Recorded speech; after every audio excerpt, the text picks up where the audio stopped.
Can tourists really self-drive from Hurghada or Marsa Alam on the Red Sea coast to Luxor in Egypt? Well, yes, we actually did it.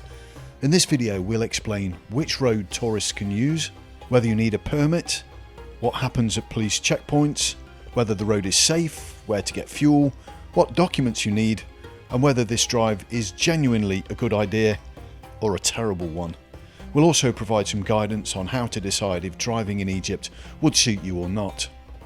Our answers are based on our own experience of a self-driving family tour of Egypt that took in Cairo, Giza, Marsa Alam and Luxor before heading back to Cairo. If you go onto any travel forum and ask about driving in Egypt, everyone seems to say, "It's impossible, don't do it, it's too dangerous, you'd have to be crazy." Well, we did it anyway, and having spent 2 weeks driving in Egypt, we'd have to disagree. Sure, driving in cities like Cairo and Luxor can be challenging, but that's the same for any city like Paris or London that we've also driven around. The driving style in Egypt is totally different, so you have to adapt. And it's certainly not suitable for drivers that are nervous, aggressive, or easily distracted. But we actually really enjoyed the experience. The information we provide in this video is based on our own limited experience and is by no means definitive, but we think it's certainly more accurate than a lot of what we found online. So which route should you take between Marsa Alam or Hurghada on the Red Sea and Luxor? As far as we could tell, the only route open and safe for tourists is via Safaga and Kenna. If you're in Hurghada, it seems to be pretty much the most direct route. But if you're in Marsa Alam, Google Maps might show you alternative routes that look more direct, via Busier or Edfu. However, as far as we could tell, these routes are not open to tourists due to the condition of the roads. But what we can tell you with certainty is we drove from Marsa Alam to Luxor via Safaga and Kenna and had no issues doing so. From Marsa Alam it took just under 7 hours, so it is a long drive. So do you need a permit? Lots of forums and websites say you do. However, our hotel and hire company had no idea how to get one. And when we asked them to phone the police to find out, they had no idea either. So we just set off without. As we now understand it, if an Egyptian taxi driver or tour guide is driving foreigners on this route, they need a permit. But if you drive yourself, you don't. But this is just our understanding of the situation. So what documents do you need to pass through the police checkpoints? There's lots of police checkpoints on the roads in Egypt. Most of them just wave you through without needing to stop. However, between Safaga and Kenna, we were stopped at every checkpoint. The police were always polite, and they were obviously stopping us just to track our progress to make sure we got to the other end of the highway safely. The only document we were asked for was the vehicle registration, which is a card that the hire company gave us at the airport. We were also sometimes asked how many passengers, which country we were from, and where we were going.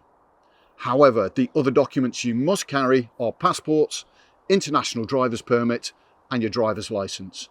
None of the multiple checkpoints ask for a permit. So when is the Safaga to Kenna road open? As far as we could tell from the information online, it's only open during daylight hours. And even if the road was open at night, I would advise against driving in the dark if at all possible, as the chances of colliding with an unlit vehicle, pedestrian, animal, pothole, or even roadworks makes it just not worth the risk. So are there any fuel stations? We filled up at Safaga and we'd recommend you do the same, as there's a number of fuel stations in the town. There's also one just after the police checkpoint on the Safaga-Kenna highway, and one halfway between Safaga and Kenna, and a couple in Kenna itself. However, I'd say never let the tank get too low, as the fuel you might really need might not be available when you really need it. Also, make sure you carry enough Egyptian pounds, as not all fuel stations will take credit cards or dollars. So is the road between Safaga and Luxor via Kenna safe? In our experience, yes. We've travelled in many different countries and have pretty good spidey senses for when we've strayed into the wrong place at the wrong time. And on this journey we felt completely relaxed. But do check before you set off. What condition is the road in and what's the traffic like? The road along the Red Sea coast is not too busy and in pretty good condition, but still under construction in places. Make sure you watch our Cairo to Marsa Alam film for important details about that. Overall, we really enjoyed this drive and didn't find it too stressful. The road between Safaga and Kenna is very well maintained and there's some great scenery along the way. It's a dual carriageway and the two carriageways are separated by quite a distance. Until Kenna, there's very little traffic and it's a really pleasant drive. Once you hit Kenna, the traffic picks up a lot and there's some congestion, and from Kenna to Luxor it's more typical Egyptian driving conditions. It's not as busy as the cities, but expect the usual mix of tuk-tuks, animals, bicycles, trucks, cars, potholes and speed bumps. Once you hit Luxor, yes, it's busy and can be a bit hectic. We'll do another more general film providing tips on driving in Egypt, but the best advice I can give you is use your horn a lot. Egyptians don't seem to use their rear view mirrors very much, so if someone pulls out in front of you, it's because they haven't seen you. As a responsible driver, it's your job to let them know you're there by giving them a friendly beep beep on the horn. Not a long road rage blast, just a beep beep. It's not rude or aggressive, it's just the right thing to do. If you're not using your horn more than you're changing gears, you're going to find driving in Egypt much harder than it needs to be.